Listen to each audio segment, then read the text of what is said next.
What are breakthrough AI models? They're systems that represent major accomplishments in how computers understand, generate, and interact with information. These models are primarily based on large neural networks that have been trained on huge amounts of data known as tokens, which allow for them to understand patterns in languages, images, audio, and more. Breakthrough models aren't just improved language learning models that have better accuracy and performance, they also entail much more complex capabilities. Examples of such capabilities would be being able to hold a natural conversation, write code, generate images, summarize complex data, and even reason through complications. You've already heard of some breakthrough models. Some of the more well-known models include OpenAI's ChatGPT, Google's Gemini, and NanoBanana, just to name a few.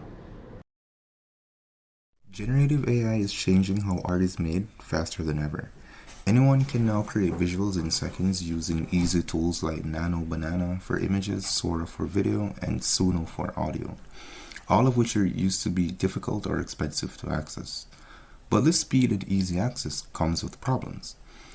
When AI can produce endless art instantly, human-made work can feel less special, and demand for real artists may drop.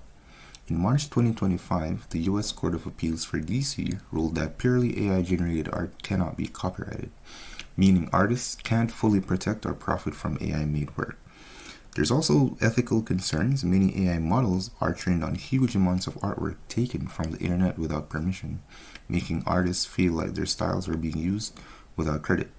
Some still see AI as a useful tool, but only if we find better ways to protect and value human creativity. We know AI breakthroughs bring good advantages to several different industries, but there's a side of the story we don't talk about enough: the environmental costs. Training a single large model can consume as much electricity as hundreds of households use in a year, and once it's deployed, millions of daily queries keep those data centers running non-stop. That energy often comes from non-renewable sources, which means higher carbon emissions.